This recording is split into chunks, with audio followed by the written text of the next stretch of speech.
Olá, pessoal da Namu, como vocês estão? Sejam muito bem-vindos ao nosso primeiro podcast, ao nosso primeiro episódio, NamuCast Você de Bem. Então, hoje nós vamos falar sobre um tema que vem ganhando relevância cada vez mais na nossa sociedade. É um tema bem relevante, que é a influência das emoções na alimentação. Eu sou a Giovana Borba, sou nutricionista do time Namu Orienta e eu estou aqui com a nossa maravilhosa psicóloga, a Camila Neves. Eu vou passar a palavra para ela. Tudo bem, Camila? Como você está? Tudo bem, Gi, eu estou bem. Se apresenta aí pra gente. Bom, eu sou a Camila, né? A Camila Neves, e eu sou psicóloga também do time aqui da Namu Orienta.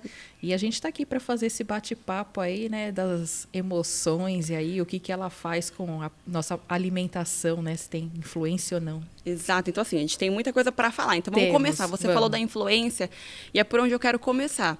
A gente sabe que as nossas emoções, elas influenciam muita coisa na nossa vida, o nosso comportamento, enfim. E com a alimentação não é diferente, né? Então, como que a psicologia vê isso? Explica um pouco mais a sua visão nessa parte. Tá. Bom, a primeira coisa a gente precisa saber o que é emoção. Né? Então, a emoção ela é uma resposta biológica que todos nós, seres humanos, sentimos. Não tem dizer assim, não, eu não sinto emoção. Todos nós, porque ela é biológica, ela faz parte de todos nós e elas têm uma função. Todas as emoções têm uma função. Sim. Né? Tanto aquelas que a gente acha que é desagradável, né? Então, a tristeza, a raiva, o medo, e aquelas que são as que a gente gosta de sentir, né? Que é a alegria, Exato. A felicidade, né? Exatamente. Então, todas elas têm uma função. O problema está ali no que a gente faz quando a gente sente a emoção ou quando a gente não sente de forma adequada aquela emoção. Tentando, né? esconder, né? Exatamente, esconder o que está sentindo. Exatamente. E assim, a gente não nós não somos as mesmas pessoas todos os dias, né? Nós temos variações. Sim. Como que essa variação emocional, a variação de humor, enfim influencia, né, nas nossas escolhas alimentares? Bom, eu gosto de brincar, né, com os meus pacientes, que eu falo assim, você está comendo a sua emoção? Né? Porque durante o dia a gente sente ali, eu posso acordar, por exemplo, e estou bem, estou tranquilo, aí eu me arrumo, vou para o trabalho, aí lá no trabalho acontece alguma coisa que me deixa com raiva ou que me deixa estressado. Então, ou é uma bronca do chefe, ou é um prazo que eu preciso, né, fazer e tal. E aí aquilo me traz uma ansiedade, e aí eu quero resolver aquela minha ansiedade, e eu vou lá na minha gavetinha, né, e eu tenho ali o biscoitinho recheado, eu tenho ali o bombonzinho, e aí então eu acabo utilizando aquele alimento como forma de trazer um alívio para aquela minha ansiedade. Então, essa variação de humor ali ao longo do dia, ela pode fazer com que a gente utilize a alimentação para aliviar. Só que o problema é que se eu não sei o que me deixou naquele estado emocional, eu vou entrar num ciclo. Então, eu fico ansiosa, eu como, alivio a ansiedade. Aí eu fico ansiosa, eu como, eu tenho ali um alívio da ansiedade, mas momentâneo, um né? alívio momentâneo. Então, a gente precisa ir no foco, né? Que é o que me deixou ansiosa, para que eu possa trabalhar aquela situação que me deixou ansiosa e aprender outras maneiras de lidar com aquela ansiedade que não seja comer. Né? Eu costumo dizer que se a fome não é o problema, a comida não é a solução. Essa frase é muito legal. Eu já ouvi uma frase também que é: emoção assumida não gera comida. Né? Então, eu quero até trazer mais para a parte prática, porque eu atendo pessoas em consultório, enfim, e eu vejo que essa é uma das principais questões, lidar com as emoções, porque não adianta eu colocar ali um cardápio perfeito, maravilhoso, calculado, milimetricamente, se o paciente ele não vai saber lidar com aquilo. Né? Então, eu quero até ver como que é na sua prática, como que você lida, né? A psicóloga falando, como que você lida com essas questões, com pacientes que descontam tudo na comida, que se levam pelas emoções. Bom, quando eu faço ali a sessão com o meu paciente, eu explico para ele, eu faço uma psicoeducação das emoções, então eu explico da onde as emoções vêm, como que elas funcionam, qual que é a função dela, o que acontece quando eu sinto de menos e quando eu sinto de mais. Então, eu começo por aí, ensinando realmente como funcionam as emoções, porque a pessoa precisa conhecer. Ela precisa conhecer o próprio corpo, precisa conhecer as respostas fisiológicas, porque assim, a gente tem um conjunto de respostas fisiológicas, de sintomas, mas cada indivíduo vai sentir mais ou menos cada um daqueles sintomas. Né? Então, eu já começo por aí. E aí, a gente vai partindo para algumas estratégias, para algumas técnicas, para que a pessoa possa aprender a se autorregular. A gente fala muito em autorregulação emocional. Né? E aí não serve só para a questão alimentar, serve para outros problemas que a pessoa apresenta ali quando ela tem uma desregulação emocional. Então, eu ensino sempre, a primeira coisa que eu ensino é a respiração diafragmática, né? Que é aquela respiração em que a gente vai não encher os pulmões, mas sim trabalhar aqui na região do abdômen, para a pessoa conseguir realmente se acalmar. Porque é algo que realmente a gente não faz. Quando a gente percebe, a gente já está ofegante diante de uma situação, né? Exatamente. Então, primeiro vamos aprender a respirar, porque a gente só consegue pensar quando a gente está calmo. Né? Quando a gente tá no momento ali de viver aquela ansiedade, de viver aquele estresse, de viver aquela raiva, ou até de viver aquela alegria, a gente tem o córtex pré-frontal nosso, que é a parte do nosso cérebro responsável pelo raciocínio, pela tomada de decisões, ele fica meio que desligado. Né? E quem está tomando conta ali, sabe o filme Divertidamente, que tem ali o centro de comando? Então, quando a gente está vivendo a emoção, é essa região do nosso cérebro que está em atividade ali. Então, a gente precisa se acalmar para que essa região ela se tranquilize também. A gente tem uma diminuição ali da emocional e possa ter o nosso córtex pré-frontal ali ligado e poder pensar, peraí, eu estou aqui ansiosa, eu preciso realmente comer? É fome que eu estou sentindo? Ou eu estou assim por causa que o chefe me deu uma bronca? E se for isso, como é que eu posso lidar com isso? Então, eu ensino a respiração diafragmática. Depois, eu ensino também usar a distração. Então, é aquele tipo de coisa assim, eu estou ansiosa, eu estou com fome. Não, peraí, deixa eu tomar um copo de água. Ou então, deixa eu tomar um banho primeiro. Né? Ou então, não, meu cachorrinho, eu preciso levar ele para passear, porque ele vai fazer as necessidades dele.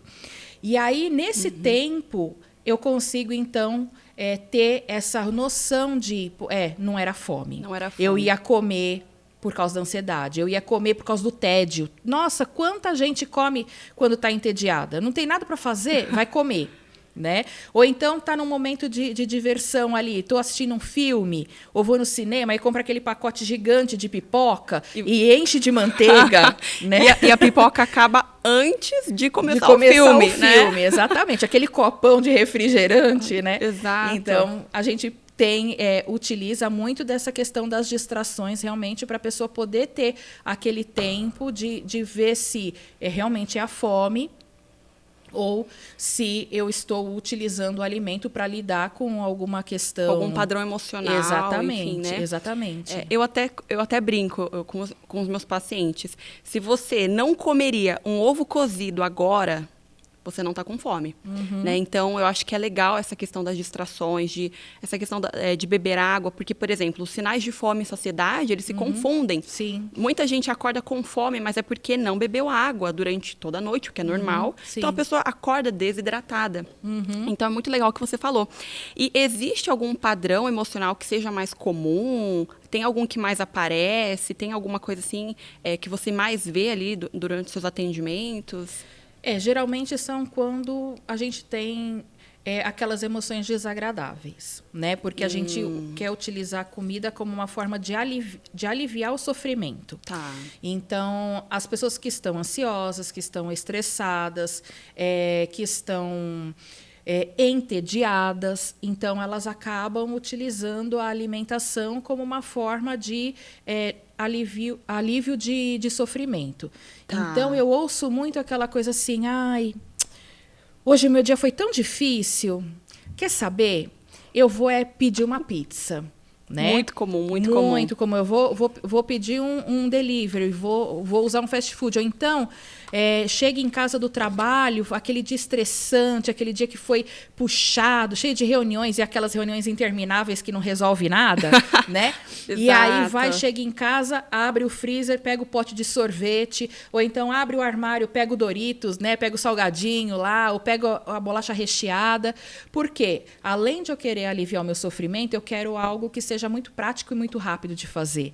Né? Você não vê ninguém estressado abrindo a geladeira e pegando um potinho de salada lá para comer. Porque, inclusive, a gente vai atrás daqueles alimentos que são mais palatáveis. Né? Aqueles alimentos que contém açúcar, contém o carboidrato. Bastante, né? gordura, bastante sal. Exatamente. Então, a gente vai para esse caminho. E aí é onde as coisas desandam. Né? Mas a gente tem também, em contrapartida, o uso da alimentação como forma de celebração. Né? Então, as pessoas acabam...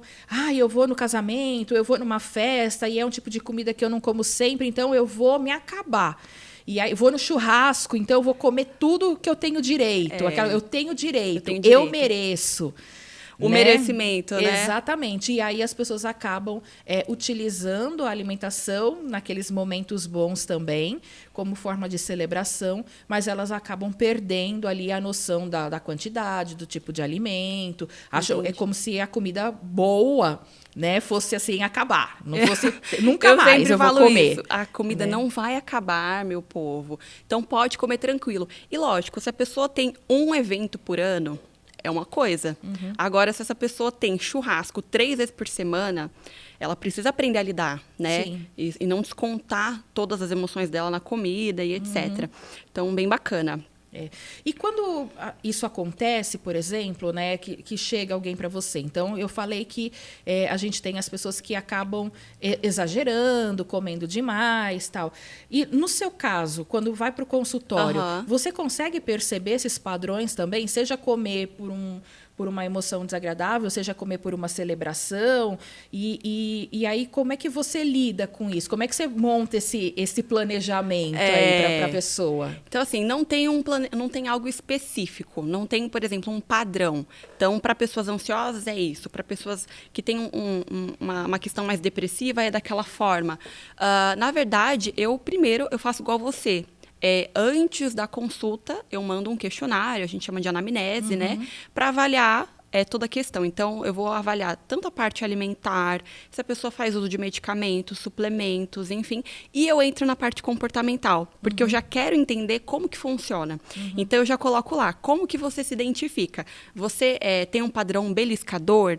Né? Você come sem pensar, você come muito no estresse, você come pouco no estresse, porque eu vejo muito isso. Então, tem algumas pessoas que, quando elas estão muito estressadas, elas não comem nada. E quando elas estão muito estressadas, elas comem até o pé da mesa, se deixar.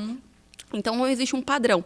Então, acho que tem que ter muito cuidado, né? E avaliar o padrão de cada pessoa. Então, para cada um vai ter uma conduta. Então, eu vou avaliando de acordo realmente, não só com a anamnese, com esse questionário pré-consulta, mas durante a consulta. Porque tem pessoas que não colocam tudo na anamnese. Elas colocam, eu como assistindo TV. Só. E quando eu vou avaliar uma pessoa que tem várias questões que a gente vai trabalhando, né? Então, é mais ou menos dessa forma. Mas aí, se você percebeu ali que, por exemplo, uma maior dificuldade da pessoa está relacionado com esses fatores emocionais, como é que você elabora? Como é que você trabalha? Você encaminha para alguém? Você faz um plano ali visando essa questão dessa oscilação emocional? Como é que é? Sim, então... vai depender bastante, como eu falei, tudo depende, né? Acho que na nutrição tudo depende. Então, a gente tem que avaliar bem a questão do paciente, entender qual que seria as questões, quais seriam as questões dele que a gente teria que trabalhar. Mas eu acho fundamental o trabalho multidisciplinar.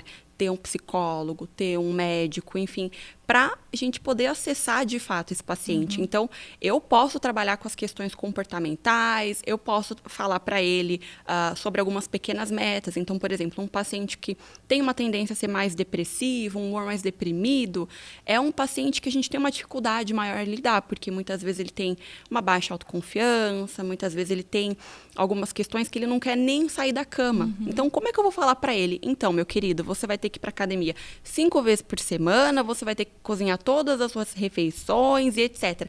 Não funciona. Então, eu gosto de trabalhar com pequenas metas, né? Então, de repente, para ele, é uma vitória ele levantar e, sei lá, fazer um ovo mexido no café da manhã. Para ele é uma vitória. Ótimo.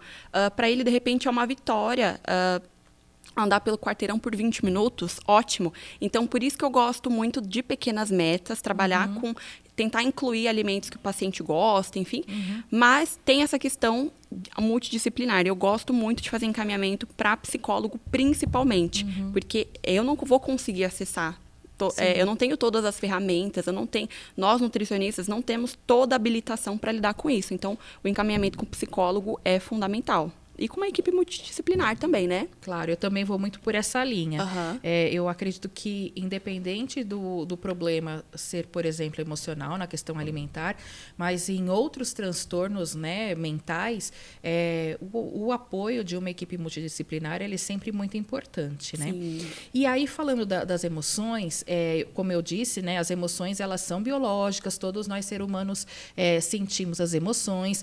E a gente ouve muito falar também da questão dos neurotransmissores, né? O hormônio do bem-estar. Então, a gente fala da serotonina, da dopamina, noradrenalina, aqueles nomes que o pessoal fica tudo meio assim, né? Outros acham nomes bonitos, né? Eu vou falar, serotonina, né? Aí acha que é importante e tal, né?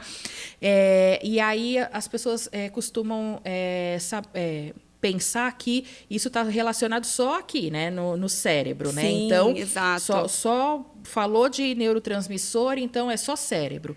Mas existe influência alimentar também nessa questão dos neurotransmissores, né? Como é que é essa questão aí? Fala para a gente aqui um pouquinho. Então, é muito bacana entender como que o nosso corpo ele é perfeito, né? Então, por exemplo, quando a gente fala de alimentação, a gente acha que é só para emagrecer, ou só para controlar o diabetes, ou hipertensão, qualquer coisa que seja. Mas, se a gente for pensar, nós somos feitos praticamente de nutrientes. A gente precisa de nutriente para tudo, inclusive para a produção de neurotransmissores, tá? Então, a literatura já é muito clara com relação a isso, que deficiência nutricional, por exemplo, vitamina D, vitamina B12, ácido fólico, ferro, enfim, eles alteram essa cascata de produção de neurotransmissores. Então, pacientes depressivos, por exemplo, eles tendem a ter níveis muito baixos de vitamina D. Inclusive em pacientes, em países muito frios, países nórdicos, que a galera fica um bom tempo sem ver a luz do sol praticamente, existe a depressão sazonal, né? Você como psicóloga, né? Sim. E ela está muito relacionada com o quê? Com vitamina D, né? Então, assim, o papel da nutrição também está presente nessa questão.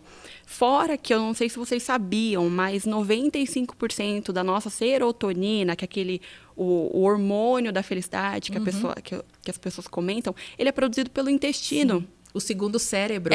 Exato, né? Que o pessoal tem essa fala questão. do segundo Então, cérebro. a gente tem uma relação muito importante entre cérebro e intestino. Então, como que está o intestino desse paciente? Tanto é que um paciente muito constipado, por exemplo, a gente fala que ele está enfesado, então o humor piora, tudo piora. Então, existe, de fato, né, uma relação importante. Que bom que você trouxe ela aqui pra gente. Então, a gente também tem que trabalhar, além de toda a questão com psicólogo, com médico, etc., tem o nutricionista que também vai trabalhar. Até porque nessa quando parte. vem os pacientes, na primeira consulta, uma das coisas que eu sempre pergunto é como é que está a sua saúde? Né? Você faz check-up? Você sabe como que está os seus hormônios? Porque, como você bem disse, a vitamina D, por exemplo, ela traz ali sintomas que são semelhantes a uma depressão. E aí você pode confundir. Então, você acha que você está deprimido, mas, na verdade, você está com uma baixa contagem de vitamina D. Ou Olha que você incrível. também está deprimido, e aí você vai ver a vitamina D também está baixa, e aí um interfere no outro. Acaba piorando, certo? Isso, igual o hormônio da tireoide, por exemplo. Então, muita gente acha que está deprimido, vai fazer os exames e, na verdade, ele está com uma desregulação hormonal de tireoide. Aí, tratou a tireoide, a depressão foi embora. Olha, tá né? vendo? E eu já conheci casos de pessoas que trataram depressão por muito tempo e não estava resolvendo. A hora que vai fazer os exames, descobre, por exemplo, que é uma desregulação hormonal, que Pra é uma você baixa ver. de vitamina D, de vitamina B12, e aí trata isso, aquela depressão, ela vai embora, vamos dizer assim, né? Lembrando que, assim, não é porque a pessoa... nem toda pessoa que é depressiva, ela tem deficiência, né? Então, Exatamente. tem que saber separar. Por isso E nem que toda pessoa que tem a deficiência é depressiva, é depressiva. né? Tem a depressão. Deixar claro aqui, né? Uhum. Então, trazendo essa parte da equipe multidisciplinar, que bom que a gente conversou, porque de fato é importante. Então, a gente tem que ter... é importante ter o psicólogo, o nutricionista, o educador físico. Sim. Por exemplo, o exercício ele também é muito importante nessa questão de regulação hormonal e etc.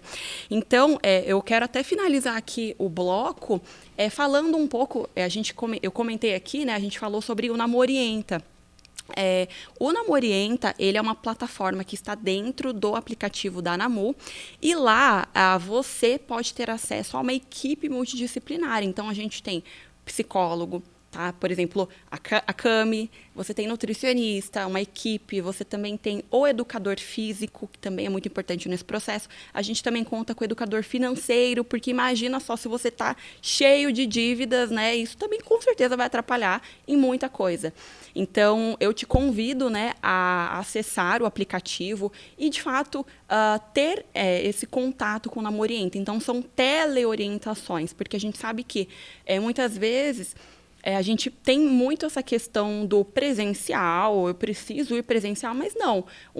A teleorientação ela também funciona muito bem, principalmente em lugares mais afastados ou pessoas que não têm muito tempo, né, para se deslocar e etc. Então, eu te convido a acessar, porque é uma plataforma muito bacana e você tem teleorientações de até 20 minutos. Então, dá para tirar muita dúvida, dá para conversar bastante com os profissionais e eu recomendo passar em todos, né? Então, fazer como se fosse realmente um check-up geral.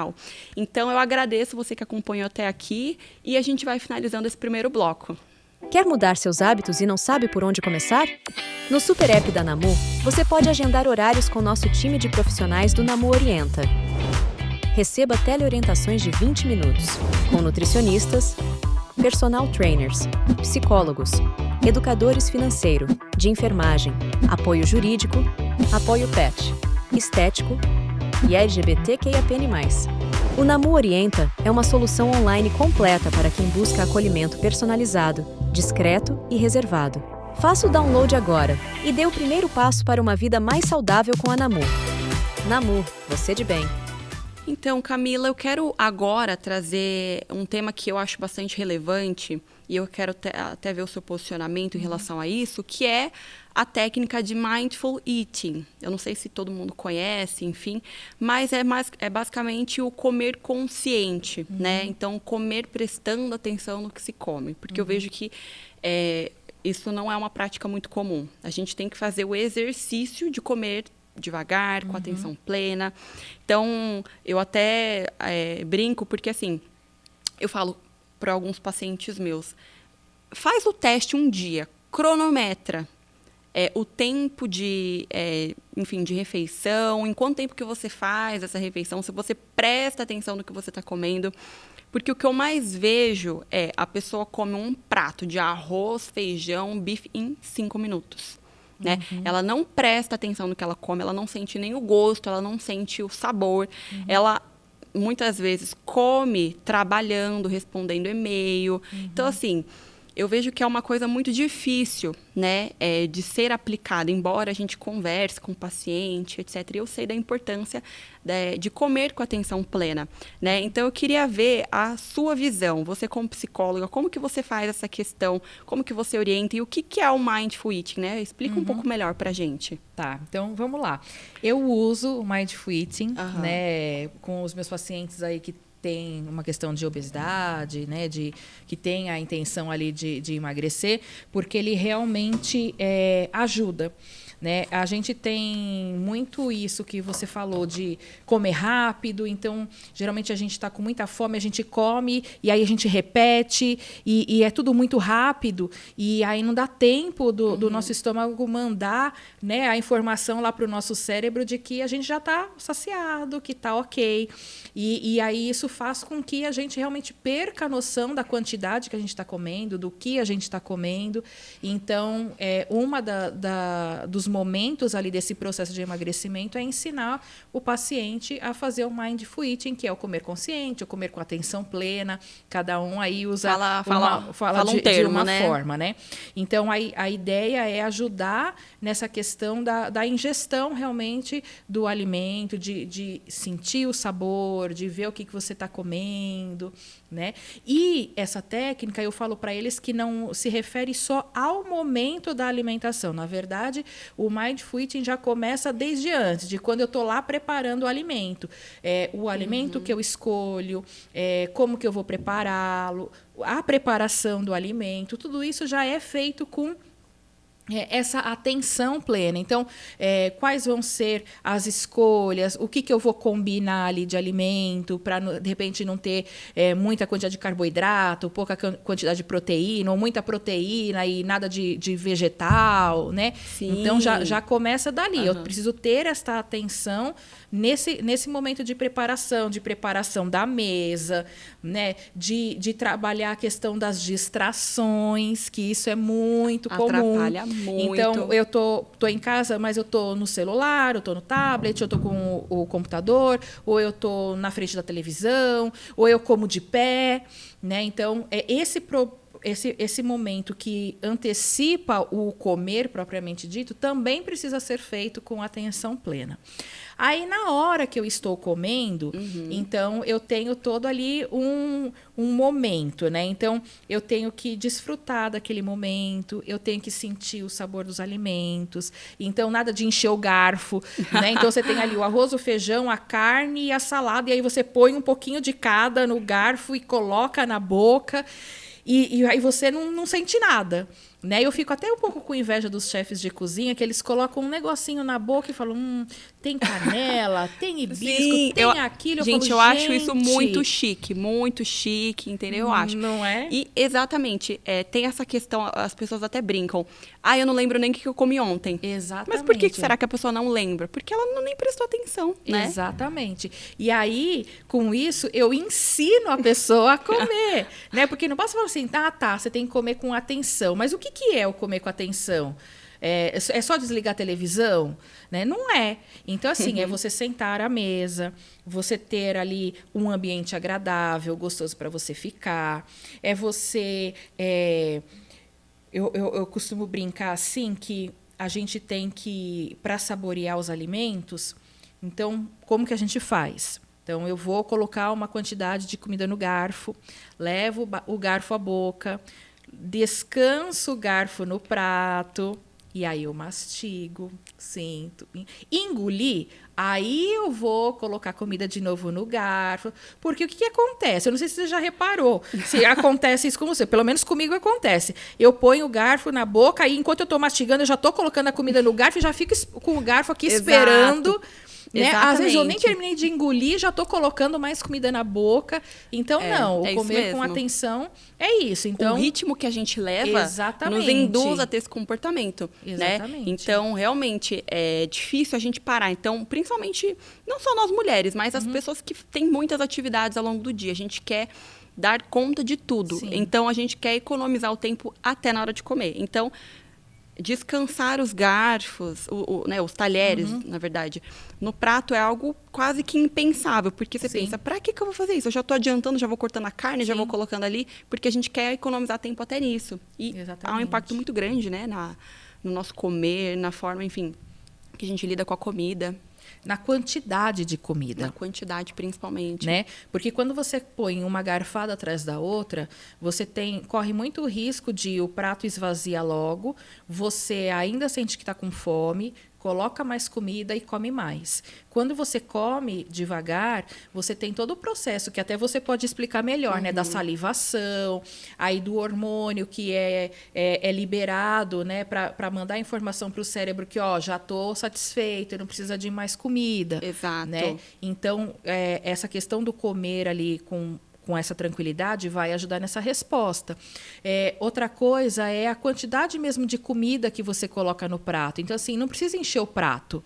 Né? Coloca ali uma quantidade que você acredita que vai ser o suficiente. Geralmente a quantidade que a nutricionista já indicou ali, né?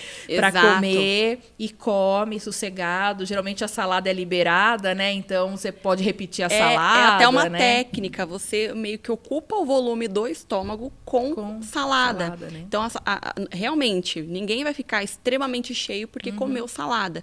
Mas ela vai ajudar nessa questão de preencher o volume, porque senão, e principalmente se a pessoa comer muito rápido, é igual você falou, ela vai comer muito além do que ela precisaria. Exatamente. Né? E isso vira um hábito. Então, hoje eu comi isso aqui de arroz e feijão, amanhã eu vou comer isso aqui de arroz e feijão. Quando eu diminuo ali pela metade, ou, enfim, 2/3, parece que eu não estou comendo nada. Exatamente. Né? Então, tem muito essa questão. E você até falou que você pode explicar um pouco melhor. E, de fato, assim, existe um tempo para o nosso cérebro processar a informação. Então, o nosso intestino ele começa a liberar ali os hormônios da saciedade em pelo menos 10 minutos. Só que se eu como um prato gigantesco em 5 minutos, eu vou comer pelo tanto que cabe no estômago. E não pelo o tanto que eu precisaria, de fato, comer. Então, eu falo assim, faz um teste. Pega a quantidade de comida que você costuma comer, come metade, guarda na geladeira e vai dar uma voltinha. Espera, assim, uns 15 minutos, vai fazer outra coisa. A hora que você voltar, você olhar para o prato, você vai falar, nossa, perdi o apetite.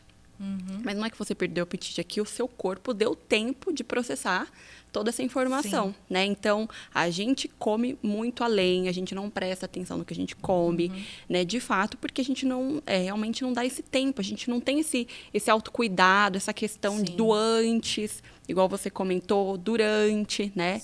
Realmente a gente é tudo meio que atropelado, né? E que nem você falou, né, do trabalho, às vezes está ali trabalhando, não tem tempo, tal. Então, assim, é lógico que a gente não vive num mundo ideal de Bob, né? Não sei se vocês lembram desse desenho, aí um desenho antigo, né? O mundo maravilhoso de Bob, que tudo é perfeito, que dá tempo de tudo. Realmente, às vezes, não dá tempo. Então, é lógico que a gente precisa adequar a nossa rotina. Então, se na hora do almoço não dá para eu comer com atenção plena, então eu, pelo menos nas outras refeições, eu vou tentar comer da melhor maneira possível, com atenção plena.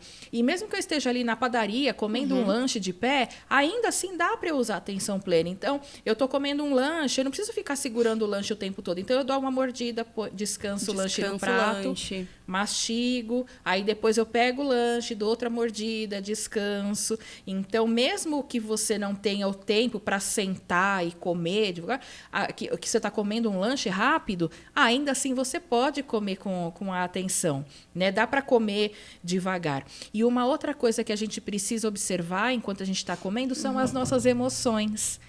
Porque, geralmente, quando a gente está ansioso, quando a gente está estressado, quando a gente está com raiva, por exemplo, a gente tem a tendência de comer rápido, né? Então, observa ali. Como é que você está se sentindo ao comer, né? Então, poxa vida, eu estou comendo aqui um prato, independente se é uma macarronada ou se é uma saladinha com uma proteína, como é que esse alimento está entrando, né? Como é que eu estou me sentindo ali? Então, tudo isso vai contribuir, né, para que esse alimento realmente ele tenha não só trazer a nutrição física ali, biológica que a gente precisa, mas essa nutrição emocional também. Então, poxa vida, né? Eu tô aqui, olha que alimento gostoso que eu preparei, né?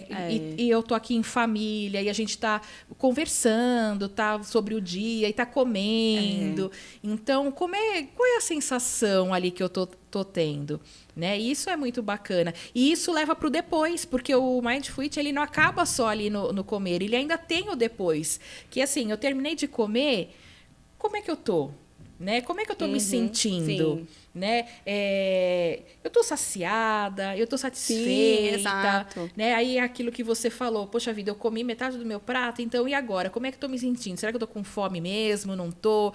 Já estou satisfeita? Né? E agora que a gente fala assim, né, que dá aquele... que a gente até vai para trás assim, né? E abre o dá botão, né? soninho, né? Aquela coisa gostosa que aí já está entrando ali no processo de digestão e o seu cérebro está recebendo a mensagem ali de que estou satisfeita. Sim. Recebi ali o que eu preciso, né?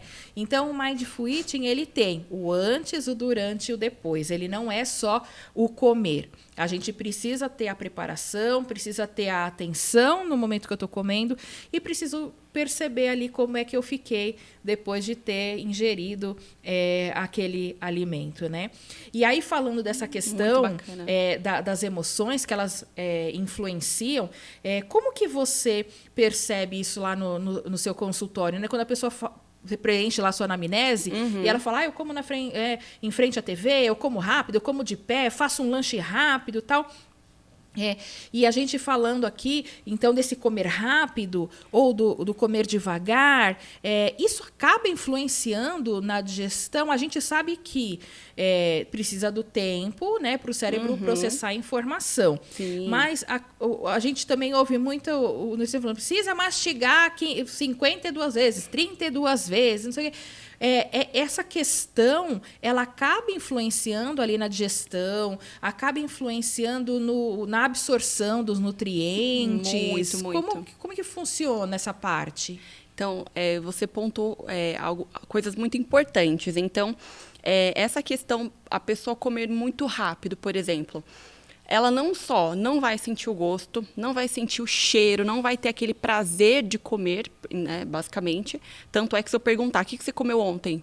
Capaz da pessoa não saber o que ela comeu, né?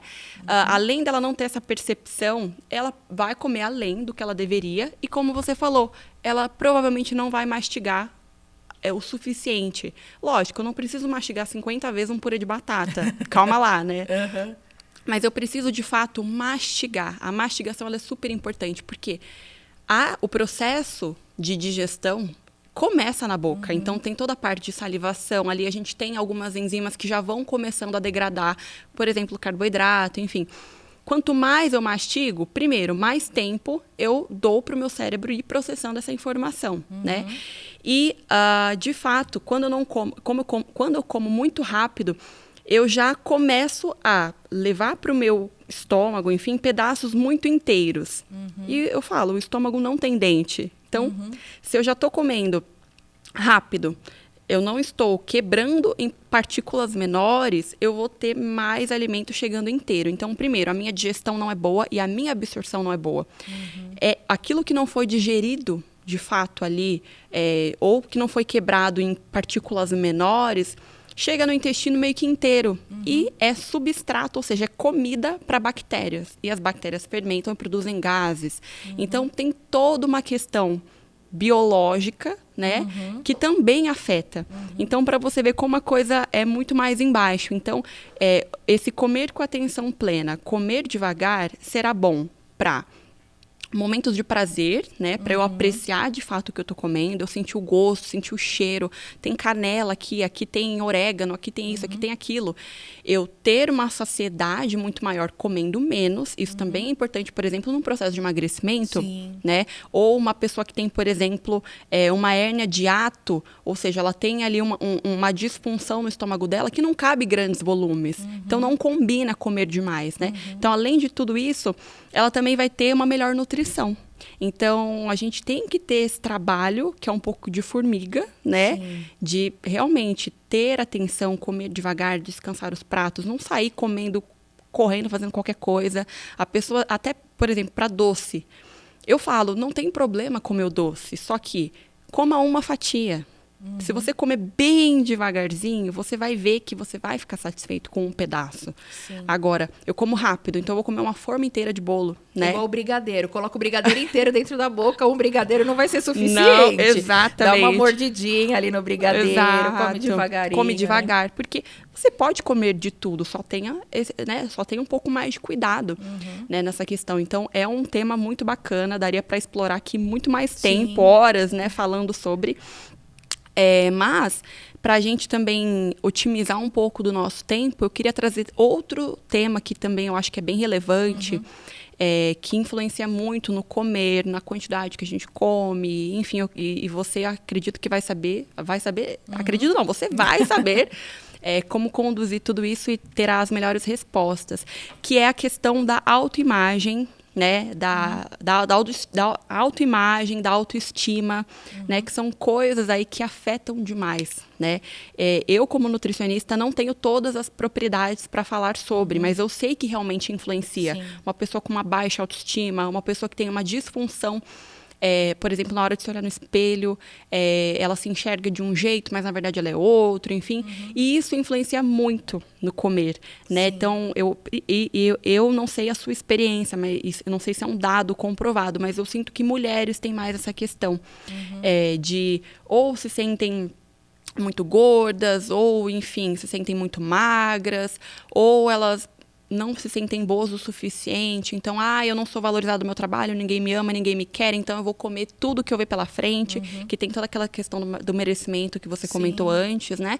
Então, me fala um pouco, na sua prática, né? Como que você lida com essa questão da autoestima, da imagem corporal? Fala um pouco sobre... pra gente. Tá, vamos lá. Por favor. A autoestima, na verdade, é um conceito que a gente diz aí que é de senso comum, né? Então, é a palavra que fica mais fácil da gente trabalhar, a forma como a gente se vê. Então, a autoestima nada mais é do que a forma como a gente se vê, como a gente pensa sobre nós mesmos, como a gente dá a nossa importância, como a gente percebe o nosso valor. Então, na verdade, a autoestima, que muita gente pensa que está relacionada somente à aparência, mas não.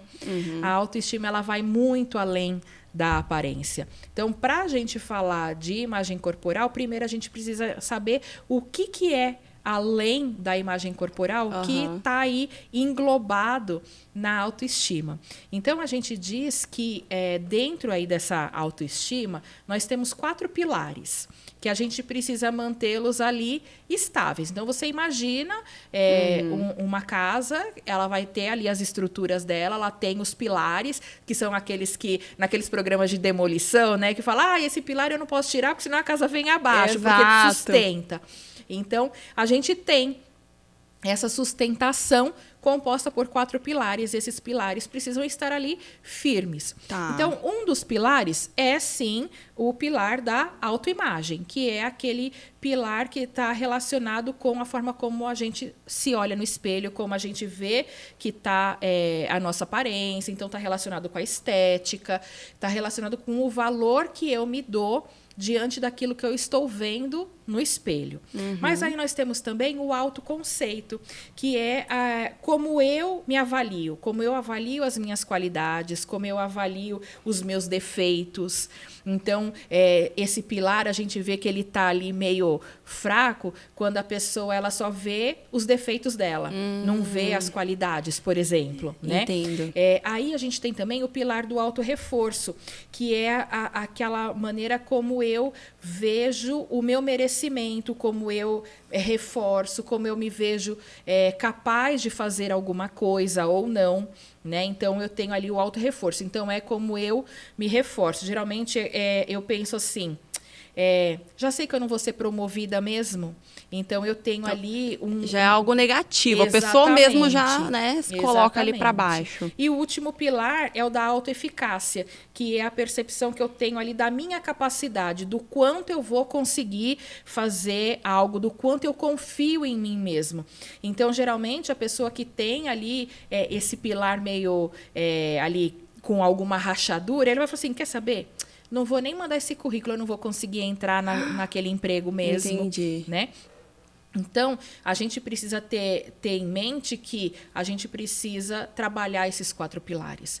Quando o paciente chega para mim, ele não tem todos os pilares com bem problema, estabelecidos, ou né? todos os pilares bem estabelecidos. Então, na conversa, eu vou percebendo. Porque, às vezes, a pessoa se olha no espelho e ela é linda, ela se vê uma pessoa linda. Porém, ela se acha uma pessoa incapaz.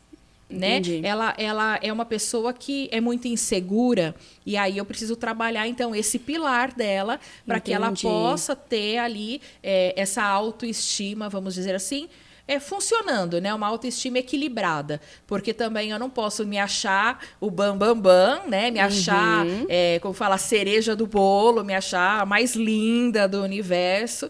E também não posso achar que eu sou a última bolacha do biscoito que está lá toda triturada, né? Que ninguém vai querer, que não vai dar certo com nada. Exatamente. Né? Então, a gente precisa trabalhar muito bem esses 4 pilares.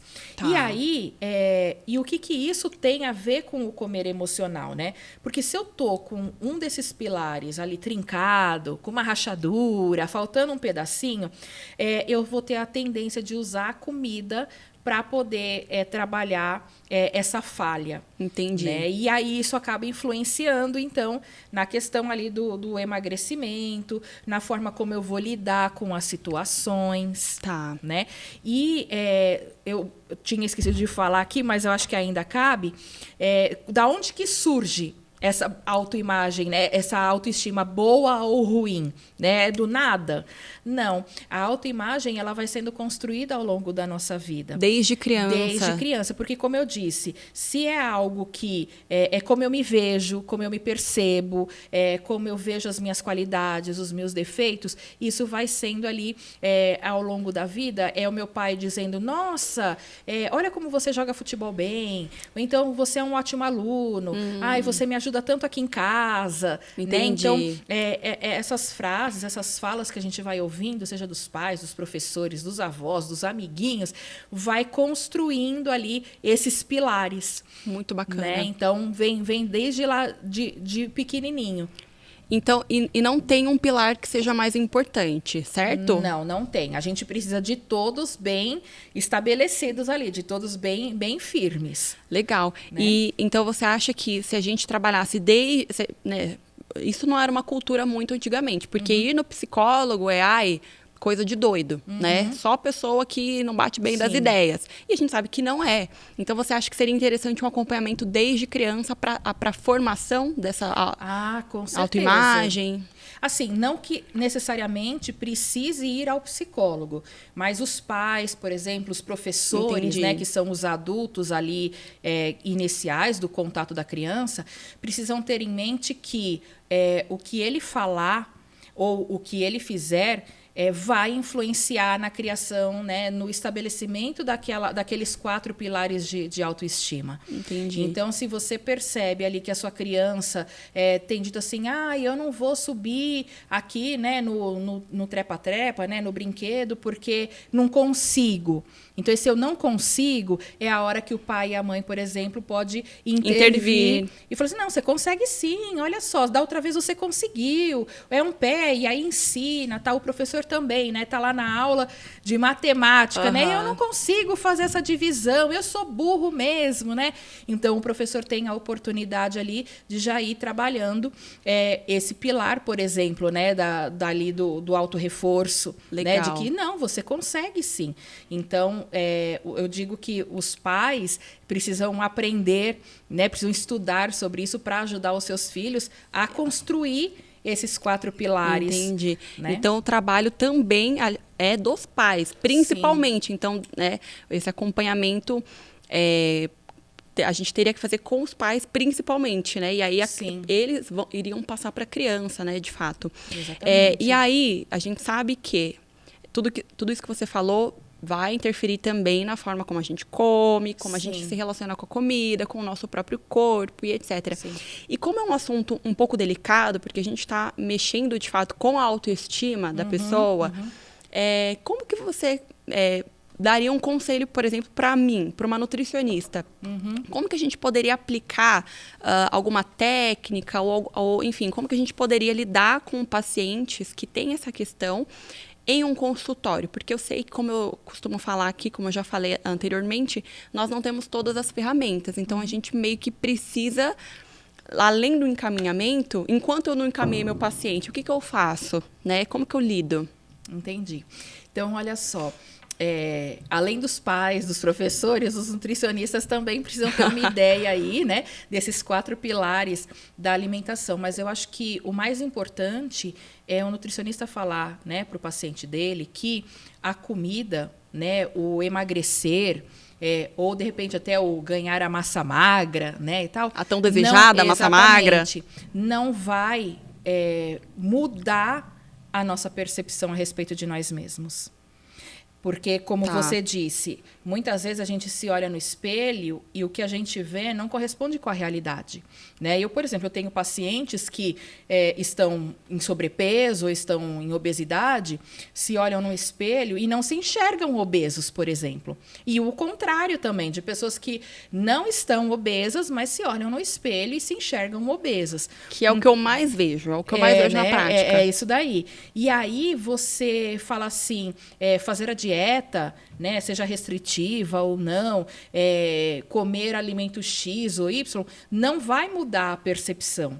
E aí você vai fazer essa psicoeducação. Olha, essa percepção, quem vai poder te ajudar vai ser o profissional da psicologia. Então, obviamente, tem que haver um encaminhamento. Exatamente. Né? É igual eu falo para os meus pacientes, né? As pessoas têm muito tabu com relação ao psicólogo e ao psiquiatra. Mas, entre procurar o psicólogo e o psiquiatra, muita gente vai para o psiquiatra, porque vai lá e vai tomar o remédio. E aí eu falo assim, então, o remédio ele vai ajudar na questão orgânica, na questão da produção dos neurotransmissores, né, da recaptação dos neurotransmissores, mas ele não vai mudar os seus pensamentos. Né? Então, se eu penso que eu sou feia, exatamente. Se eu penso que eu sou feia, que eu não sou bonita, que eu nunca vou conseguir nada, que eu não tenho valor, que nada do que eu faço vai ser reconhecido, nada disso, nem o remédio e nem o alimento vai mudar. Né? Então, eu posso ir lá, eu vou na nutricionista, eu faço a dieta direitinho, mas a hora que eu me olho no espelho, eu não vou enxergar isso. Entendi. Por quê? Porque a minha percepção, o meu pensamento a respeito de mim mesma não foi mudado. Não foi mudado. Então, os nutricionistas precisam estar atentos a isso, estar cientes de que não basta passar a dieta, né? O professor ali o professor de educação física, né? O personal trainer, ele precisa saber que não basta o meu cliente ali fazer os exercícios que eu passo e que ele vai virar a chavinha e vai, nossa, eu sou linda e maravilhosa, né? Não. É uma construção, né? Exatamente. Por isso que a gente insiste muito na questão do tratamento multidisciplinar. Nós todos precisamos estar falando a mesma língua. Quando eu recebo um paciente que vem para emagrecimento, se ele falou assim, eu já estou indo na Nutri, aí eu falo, então me passa o contato da sua nutricionista, porque eu preciso estar em contato com ela. Exato. Por isso, que dieta que você passou? O que você, né, tá trabalhando com ela? Ao mesmo tempo que eu falo, olha, eu percebi isso, então ela tem essa dificuldade e aí a nutricionista vai poder passar as orientações dela ali alimentares diante de alguma informação que eu passe. Então, muito esse bacana. trabalho precisa ser assim, a gente precisa estar trabalhando juntos. Muito bacana, muito bacana. Né? A questão, por exemplo, de metas, pequenas metas, você acha que é interessante? Porque, por exemplo, o paciente não come nenhuma fruta. Eu vou dar um exemplo X aqui. Ele não come nenhuma fruta. A gente coloca como meta uma fruta por dia. E aí ele vai lá e faz aquele check. Eu comi uma fruta, cumpri. Isso auxilia? Você acha que isso é importante? Com certeza. A gente precisa trabalhar as expectativas. Né? Então, meta está relacionada à expectativa. E, inclusive, quando eu trabalho o processo de emagrecimento, eu sempre pergunto, qual é o seu peso hoje? Qual é o seu peso ideal? Qual é o peso desejado? Porque há diferença. Porque, às vezes, a pessoa chega, e acredito que isso deve chegar direto para você, eu preciso perder 30 quilos. Até mês que vem. Exatamente. E aí é algo que é irreal. E aí passa um mês, a pessoa perdeu 5... E aí vai mexer na autoestima. Eu falo assim, eu não Entendi. consigo, eu nunca vou conseguir. E aí eu faço o quê? Desisto da dieta. Falei, não vou conseguir mesmo, então para que eu vou fazer a dieta? Olha. Né? Então a gente precisa muito ter profundo. os pés no chão. Então, quando eu falo, tá, eu preciso perder 30 quilos, mas se eu perder 15, eu já saio do sobrepeso, eu já saio da obesidade. Então, falando em questão de saúde, 15 já me tira dessa situação difícil? Tá. E se eu perder 10? 10 eu já vou ficar feliz? Já vou ter diminuído medidas? Então, a gente vai buscar os 10. Ótimo. Né? Então, precisa ter... as metas, elas precisam ser palpáveis, elas precisam ser realizáveis. Não adianta eu colocar algo para o meu cliente que ele não vai conseguir. Então, se o meu cliente nunca comeu salada, não dá para eu falar para ele comer salada todos os dias. Metade do vai prato. Conseguir não vai. comer. Tem que ser aos poucos. Aí a gente entra na psicologia que a gente fala da dessensibilização. Então, eu tenho pacientes que têm muita dificuldade de experimentar alimentos novos. Então, aí eu falo, a nutricionista precisa trabalhar junto. Então, a nutricionista vai falar assim, Camila, ele tem muita dificuldade de comer comidas pastosas, por exemplo. Aí eu preciso, junto com a nutricionista, falar, então, vamos trabalhar ali aos pouquinhos, né, com comidas mais grossas, mais pedacinhos, e vai diminuindo até chegar na comida pastosa. O inverso é a mesma coisa. É uma pessoa que não consegue comer comidas com texturas, que precisa mastigar muito. Então, a gente parte daquilo que está bem mastigadinho, ali bem trituradinho, e vai aumentando os pedaços até a pessoa conseguir comer alimentos que sejam mais duros. Então, por isso essa parceria. E precisa ser meta, sim. Não dá para eu querer que a pessoa passe do purê para castanha em uma semana, de repente. Não vai funcionar. Uma rapadura, um quebra-queixo, né? Exatamente. Então, tem que ser ali realmente com metas que são possíveis de serem alcançadas. Legal. E tem a questão do ambiente corporativo também, tem a questão do trabalho, isso influencia também, né? Nossa, demais. Porque se a pessoa, como eu disse, a autoestima, ela são 4 pilares. Se a pessoa acha que ela não é capaz, que ela não é boa o suficiente, que ela não tem qualidades suficientes, ou se ela se acha feia, né? Então, ela se olha no espelho e não se vê bem, isso vai influenciar no trabalho dela, na forma como ela vai realmente ali realizar o trabalho dela. Então, você imagina, você trabalha num trabalho que você vai precisar ficar em frente às câmeras. E aí você se acha feia. Você vai ter muita dificuldade de aparecer, por exemplo, né? Você é um professor de educação física e aí você está ali acima do peso. Você fala assim, não vou passar credibilidade. Imagina uma nutricionista que seja um pouquinho gordinha. Eu falei, eu não quero me consultar com aquela nutricionista porque ela está acima do peso. Mas as pessoas, muitas vezes, não estão preocupadas com isso. Ela está preocupada no resultado que você vai dar para ela. Sim. Mas se eu tenho essa imagem a meu respeito, isso acaba atrapalhando o meu trabalho. E se eu estou lá no ambiente corporativo e o meu chefe me passa um trabalho que, de repente, eu não sei fazer muito bem, que, de repente, eu precisaria dar uma estudada. Se eu acho que eu não tenho condições, que eu não tenho capacidade, aí eu vou procrastinar, né? Ou eu vou partir para o outro lado, eu vou partir para o perfeccionismo. Aí nada sai, nem procrastinando e nem indo para o perfeccionismo.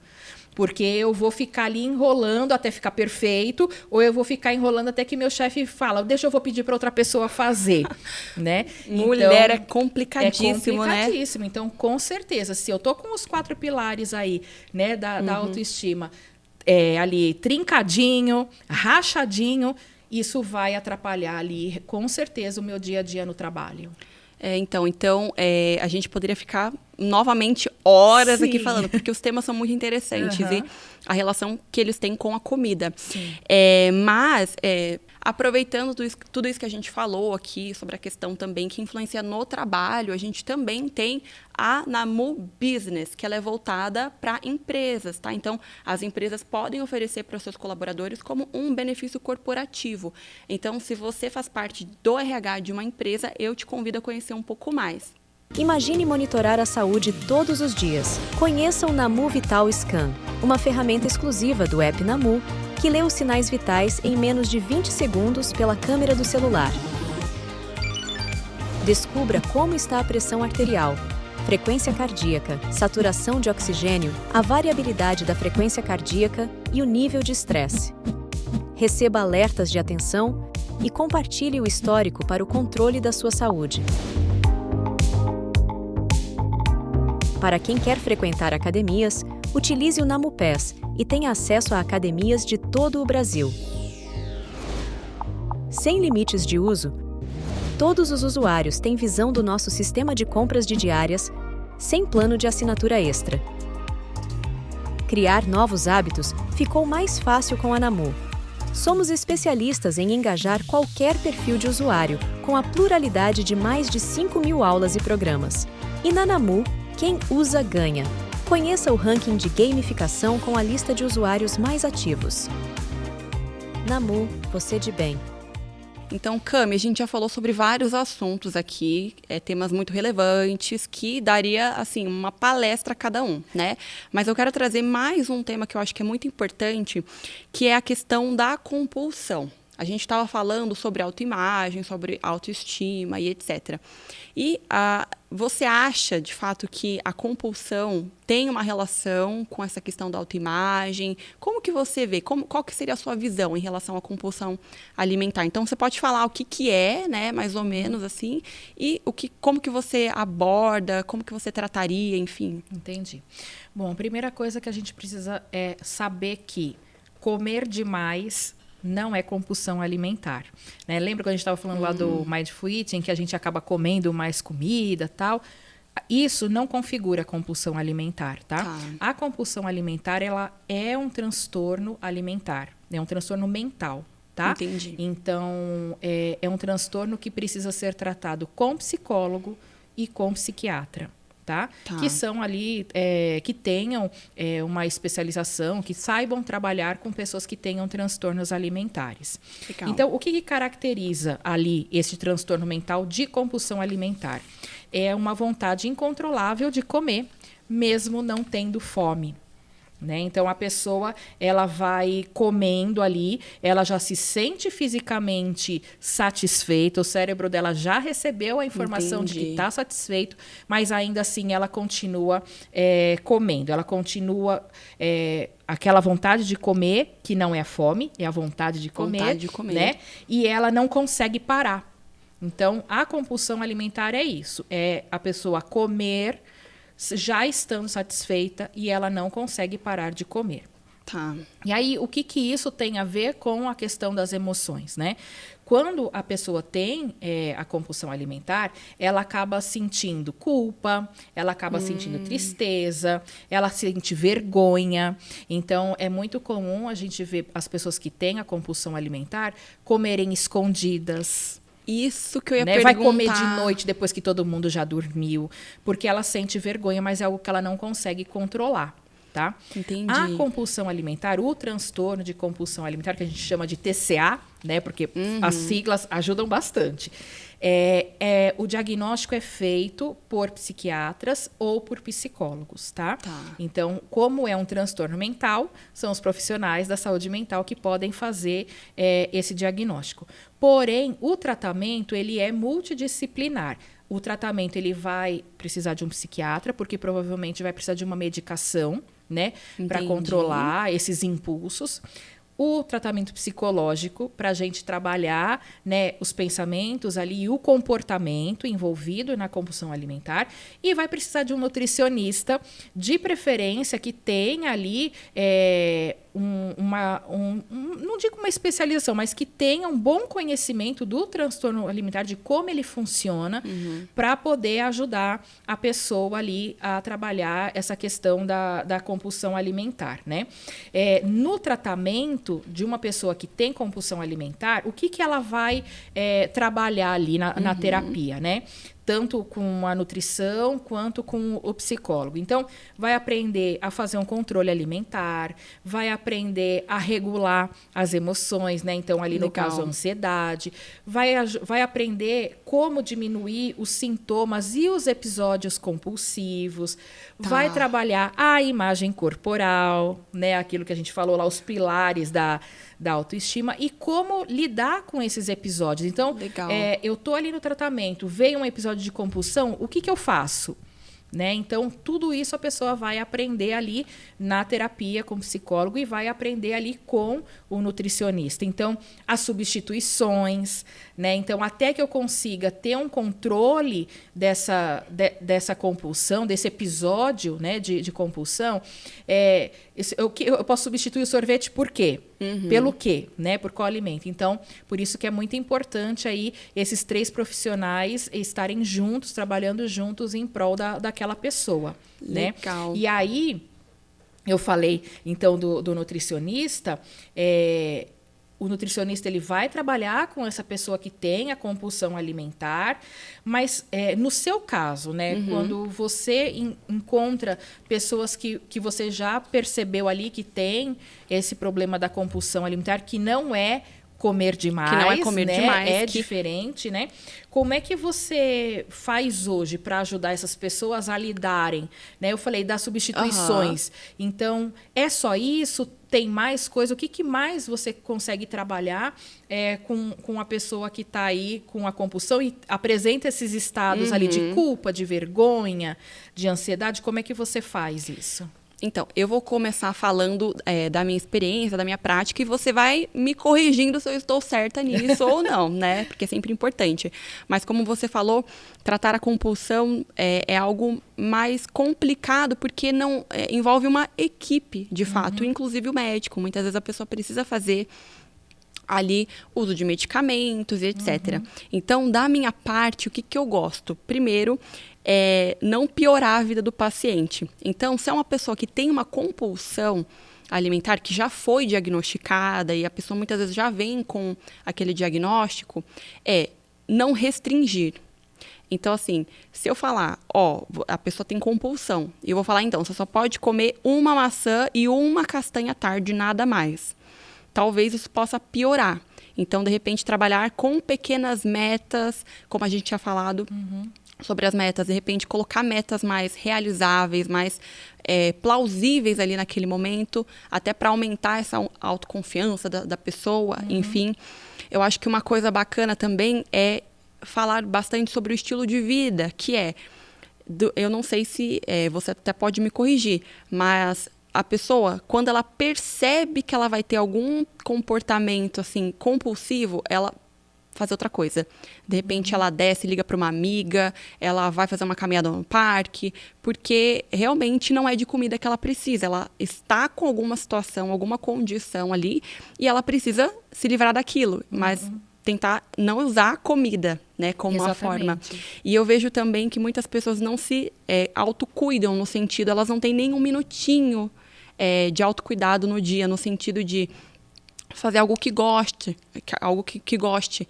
Então eu falo, tenta colocar pequenas coisas que você gosta no seu dia, nem que seja tomar um banho com uma vela acesa, ou que seja fazer uma massagem nos pés, ter uma rotina prazerosa para evitar que o pensamento compulsivo apareça. Então, e lógico, falando sobre a importância da nutrição, dos nutrientes e quais os prejuízos que essa compulsão trará para a vida dela. Então, o que você acha dessa minha abordagem? Você acha que tá legal? Né? Não, é bem isso. A gente precisa realmente não piorar, porque a vida de um compulsivo alimentar já é difícil. Né? Porque o que eu falei, vem carregado de culpa. Quando ele se dá conta de que ele tem esse transtorno, ele fala, mas eu não consigo parar. Eu não consigo ficar sem comer. Né? Então, não piorar a vida do paciente é muito importante. É importante, sim, fazer com que ele veja que existe vida além da compulsão alimentar, que é preciso olhar para si mesmo, para dentro de si, aprender a regular as emoções. Né? Então, tudo isso é muito importante. Fazer coisas que tem prazer, porque isso vai ajudar na regulação emocional, vai ajudar na diminuição da ansiedade, vai ajudar na diminuição da vergonha. Né? Dessa questão do comer escondido. A pessoa não aproveita o evento, mas chegando em casa, né, às vezes ela come tudo que vê. Então... E assim, a compulsão alimentar, se ela não é bem trabalhada, ela pode levar às comorbidades. Então, ela pode vir a desenvolver outros transtornos alimentares ou outros transtornos mentais ali que vão dificultar e muito a vida dela. Entendi. Né? Então, precisa. E justamente a nutrição, além disso, ela vai ajudar na questão da alimentação, porque é óbvio que o compulsivo alimentar, ele não vai comer um monte de salada. Ele não vai comer um monte de abobrinha. Ele não está preocupado com qualidade, Exatamente. Né? Ele vai comer o que é fácil. Porque os alimentos saudáveis dá um trabalho, você tem que lavar alface, você tem que cozinhar a couve-flor, o brócolis, né? Não, na hora que você tá no episódio compulsivo, você vai pegar o que tá pronto, o que tá ali. Entendi. Então, é a pizza que sobrou, é a caixa de bombom, é a barra de chocolate, é o pote de sorvete. Então, a nutrição, ela vai ajudar nesse momento aí. Então, com alimentos que trazem mais saciedade, para já ajudar. Então, é bem por aí. Muito bacana. E como eu falei, o transtorno de compulsão alimentar, ele é um transtorno mental. E desde o começo, a gente vem falando aí das emoções, a gente falou da autoestima. Uhum. Então, eu acredito que você deve receber muitos pacientes que trazem questões emocionais, que trazem questões mentais. Muitas Sim. vezes, pacientes que já vêm para você com um diagnóstico já, né? Seja de um transtorno depressivo, seja de um transtorno de ansiedade, né? Seja, às vezes, um transtorno alimentar, o restritivo evitativo. Então, aquelas pessoas que têm restrição alimentar severas ou que evitam muitos alimentos. Entendi. Então, acredito que você deve receber esse tipo de alimento. E aí, como é que você lida com esses pacientes que a questão alimentar dele vai muito além de só ingestão de alimentos, que tem uma questão mental ali, né, de saúde mental envolvida. Como é que você faz para que essas pessoas possam, então, ali ter uma vida mais equilibrada, né, uma relação mais equilibrada com a comida? É interessante essa pergunta. Eu recebo bastante paciente que tem alguma questão comportamental, ou a pessoa já vem com um diagnóstico, ou às vezes a pessoa nunca foi no médico, mas ela já vem. Eu acho que eu sou compulsiva, porque eu como tudo. Tudo que eu vejo pela frente, eu não consigo me controlar, eu vou do salgado pro doce, do doce pro salgado. Então, primeiro, a gente precisa identificar. Se a pessoa tem alguma questão mental, comportamental, emocional, a gente tem que tratar, digamos, com mais carinho. Por quê? A gente não sabe a dor dessa pessoa, né? Então, eu sempre tento... Não existe um padrão, mas, por exemplo, uma pessoa que é muito obcecada com o peso dela. Eu não sei em qual área ela se encaixaria dentro da psicologia, mas é uma pessoa muito apegada a peso, por exemplo. Ela comeu uma pizza agora, daqui a pouco ela tá lá pesando. Eu não vou falar para essa pessoa se pesar. Pelo menos não por um tempo. Eu não vou ficar pedindo para ela pesar a comida que ela está comendo. Né? Agora, por exemplo, um paciente que tem uma questão mais depressiva, uma pessoa que é muito mais desanimada, etc., a gente vê o ambiente que ela está inserida também, se ela tem marido, se não tem, se é homem, se é mulher, se tem filho, se não tem. Mas também entra de novo a questão das pequenas metas. Como eu falei, para ela pode ser uma vitória levantar e fazer um cafezinho. Sei lá. Então, a gente vai com essas pequenas metas. Uma pessoa muito ansiosa, eu falo, vai fazer exercício, pelo amor de Deus. Né? Coloca essa ansiedade para fora e vamos tentando controlar a alimentação de uma outra forma. Então, tem pessoas que são 880, tem pessoas que são beliscadoras, cada pessoa tem uma questão. Então, dentro da nutrição, não só da nutrição, acho que toda a área da saúde como um todo, mas dentro da nutrição a gente preza a individualidade. Vamos ver aí o que a pessoa precisa, quais são as maiores dificuldades que ela tem, né? E vamos trabalhar individualmente em cima disso. Por isso que é importante essa questão do multidisciplinar. Sim. Pelo amor de Deus, Camila, me socorre. Né? Eu estou com um paciente assim, assim, assado. Então, isso que é bacana da equipe. A gente falou aqui, por exemplo, da pessoa depressiva. Será que ela tem filho? Será que ela não tem? O ambiente influencia, né? Nas escolhas alimentares, o ambiente pode influenciar em outras questões. Como que você acha? Como que a gente lida com o ambiente? Porque a gente não... Na terapia, enfim, a pessoa vai sozinha, por exemplo. Não tem como controlar o pai, a mãe, o filho, né? Como que a gente faz nessa questão? Trabalhando essa parte ambiental, né? Tá. Bom, a gente diz que quando se fala em saúde mental, quando a gente fala de transtornos mentais, por que é transtorno e não doença? Porque, geralmente, a gente não sabe o que causa. Então, a gente diz que é sempre multifatorial. Então, que fatores? Genéticos, ambientais, emocionais, biológicos, né, culturais, socioeconômicos. Então, assim, são vários fatores que levam a pessoa a desenvolver determinado transtorno mental. E o ambiente é um dos fatores, né? Então, você como nutricionista, deve saber muito bem, e aquelas nutricionistas que trabalham com a gestação, né? Ali as mães que estão gestantes, que estão com as crianças já em introdução alimentar. Os pediatras falam muito da tal da introdução alimentar, que precisa ser muito bem feita, né? Porque começa de casa, ali onde a criança vai desenvolvendo o paladar dela. Isso, né? começa desde a barriga da mãe. Desde a barriga da mãe, com certeza, porque os nutrientes eles são passados ali para a criança. Então, o que a mãe ingere, tanto de bom quanto de ruim, vai para a criança. Então, alguns alimentos pede-se para evitar de comer na gestação, né? Então, já desde a gestação, já é um ambiente, mesmo o ambiente interno ali da criança, né? Que ela está dentro ali da barriga da mãe.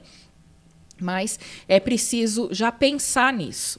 E aí, quando a criança já está na introdução alimentar, que ela já está se alimentando, a família ali ela precisa já oferecer aqueles alimentos mais saudáveis, né? Oferecer alimentos que vão fazer com que a criança se desenvolva bem, que receba todos os nutrientes. Então, a gente tem que pensar em ambiente como modelo. Aquela família que enche o armário de biscoito recheado, de danoninho, né, de sorvete, que todo final de semana pede hambúrguer, pede pizza, né? Não dá para você querer que a criança seja... Com brócolis. Tenha, né, ali uma refeição saudável. Então, os pais, os familiares, precisam levar isso em consideração.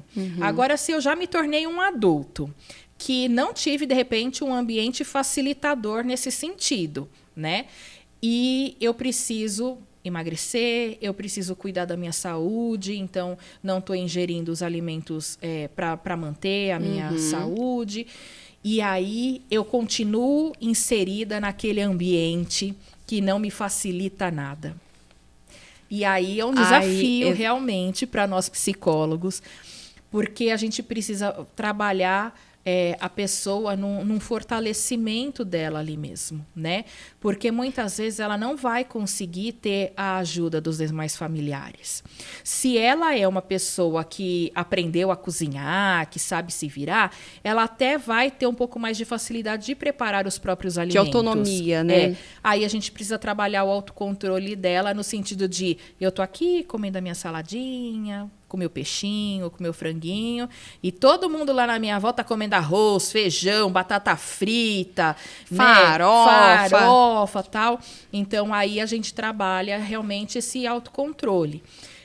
Mas eu não costumo trabalhar com dietas restritivas. Então, eu falo para ela, você não precisa deixar de comer o arroz, o feijão, a farofa, né, a batata frita. Só que a gente vai trabalhar numa quantidade que não vai influenciar na sua perda de peso, né, ou que vá fazer com que você ganhe mais peso. Então, eu vou trabalhar isso com ela. Agora, se ela não sabe cozinhar, aí eu preciso trabalhar com ela a questão dos limites, eu preciso trabalhar com ela o início de um diálogo familiar, né? Então, olha, você precisa sentar com a sua família e dizer, ó, eu preciso disso, porque se eu não fizer essa mudança nesse meu hábito alimentar, nesse meu comportamento alimentar, vai prejudicar a minha saúde. Então, assim, eu preciso da ajuda de vocês. Então, mãe, você que cozinha, faz para mim separado, eu vou comprar os alimentos, ou então me ensina a fazer, né? E pedir realmente a colaboração da família nesse sentido. E ela tem que ser forte, eu não sei, né? Mas eu acho que ela tem que ser forte com o objetivo dela também, exatamente, né? Exatamente. Se o meu objetivo é este, então eu preciso fazer encontrar meios para atingir o meu objetivo. Então, realmente, essa parte familiar, essa parte ambiental influencia muito nas escolhas alimentares, na forma como essa pessoa se alimenta, e talvez possa até ser um gatilho a mais, enfim, para o desenvolvimento de um transtorno mais à frente, né? Exatamente. Então, por isso que essa equipe é importante, porque às vezes eu não vou conseguir identificar um ponto, mas você consegue. Sim. E às vezes você não consegue, mas eu consigo, Sim. né? Então, por isso que essa questão é muito importante. Então, a mudança alimentar, enfim, a alimentação como um todo, o estilo de vida, eles moldam, né, a nossa saúde, tem a questão comportamental. Então, as emoções influenciam na minha alimentação e a minha alimentação influencia, Exatamente. né? Então, como que eu posso trabalhar a conscientização dessa pessoa que, por exemplo, ela não tem recursos, ela realmente está perdida, né, nessa vida aí de, né, enfim, de mudança.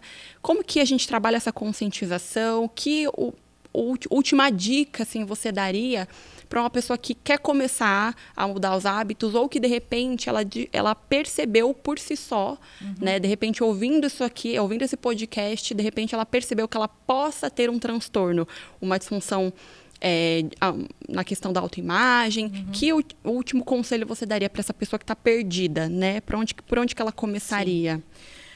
Bom, a partir do momento que ela identificou que ela tem uma dificuldade, ela precisa aceitar que ela precisa de ajuda. E ela precisa ir pedir ajuda, né? Por mais que nós tenhamos ali no YouTube, em várias ferramentas, na televisão, né, que a gente vê o pessoal dando dicas e tal, eu preciso de ajuda e eu vou buscar os profissionais adequados para me ajudarem. Então, não adianta eu ir procurar um médico ortopedista, por exemplo, porque eu estou com dor no meu joelho, porque eu estou acima do peso, porque só ele não vai me ajudar. Ele vai trabalhar a questão do joelho, mas ele vai falar para você, olha, para você parar de ter dor no joelho, você precisa emagrecer. Né? Então, é saber procurar os profissionais adequados para te ajudarem nesse sentido. Então, assim, perde o medo, perde a vergonha. Você procurar o psiquiatra, você não é louco. Você procurar o psicólogo, você não é louco, né? Você procurar o nutricionista não significa que você é um obeso de grau 3. Sim. Né? Às vezes você nem está em sobrepeso, mas você quer ter uma alimentação que vai favorecer o seu dia a dia, que vai favorecer os seus hábitos. Então, assim, vai procurar ajuda. Não tem o que fazer, né? Não tem pó de pirlim pim pim, não tem pílula mágica, bem que a gente gostaria, né, da pílula mágica. Então, assim, não tem. Precisa ter essa consciência de que tem que procurar ajuda, precisa entender como que é o seu comportamento alimentar, quais são os seus hábitos alimentares. Esse autoconhecimento, exatamente, né? Precisa promover esse autoconhecimento, conhecer as suas emoções, como é que você lida com essas emoções, como que o seu corpo reage, né? Quais são os sintomas físicos ali das emoções. Como eu falei, tem pessoas que, quando estão ansiosas, por exemplo, ficam com a boca seca, ficam com taquicardia, às vezes dói a boca do estômago. Então, como é que eu me sinto? Porque aí, a partir do momento que eu vejo, já estou começando a ficar com uma dorzinha no estômago, eu não vou deixar a ansiedade chegar, eu não vou deixar a dor do estômago ficar forte. Entendi. Então, se eu já sei, e eu já sei o que fazer para aliviar, eu já vou atrás disso. Então, o autoconhecimento é muito importante. Então, se conheça e busque ajuda. Ou né? seja, Então, dois conselhos preciosos. exatamente. Que são duas coisas que muitas vezes a gente não faz, né? Exatamente. Então, eu agradeço até aqui. A gente tem aí o aplicativo, né, da Namu. Então, se você ainda não acessou o aplicativo, eu te convido a acessar, porque lá nós temos várias funcionalidades. Como eu já tinha comentado, Namu Orienta. Então, se você precisa de uma ajuda, de um suporte emocional e psicológico, a gente tem psicólogo, a gente tem o educador físico, a gente tem o nutricionista, tem educador financeiro também. E além de todo esse time do Namu Orienta dentro do aplicativo, a gente também tem receitas, programas alimentares, a gente tem pessoas que ensinam a fazer os exercícios, caso você tenha alguma dificuldade dificuldade. A gente tem ali a parte do corpo e mente, então os profissionais podem né, os vídeos, enfim, podem te ajudar ali na questão da respiração, que como a gente comentou aqui, ela é muito importante, né, o respirar consciente, enfim. Então, temos também o Vital Scan, que é uma funcionalidade ali que pode avaliar a pressão arterial, o nível de estresse.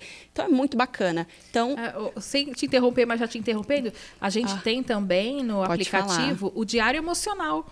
Então, quer dizer, lá Sim. você já tem condições de perceber, de avaliar ali como é que estão as suas emoções ao longo do dia. E aí você percebeu que já está ali um pouquinho mais ansioso, estressado. Aí vai lá nas aulas, né, que você falou, e aí tem o mindfulness, né? O mindful eating, ele vem do mindfulness, né? O mindfulness é a atenção plena. Então, tem os exercícios ali de respiração, as meditações, tem a yoga, né? Então, que eu sou fã, inclusive, muito, eu pratico. Então, e aí a gente tem então, tem o chat também lá, que você pode colocar suas perguntas. Tirar suas dúvidas. Isso. Então, a gente são tantas funcionalidades, né, que a gente até fica assim, o que eu faço, né? O que eu faço primeiro? Então, é muito bacana. Cami, eu agradeço a sua atenção, agradeço a sua presença, agradeço a sua contribuição. Você nos deu uma aula. Com certeza eu vou aplicar muito do que você disse aqui também ajudou bastante. Nos meus atendimentos. Eu que agradeço. Então, agradeço você que ficou até aqui, que nos acompanhou. A gente se vê no próximo episódio da NamuCast Você de Bem.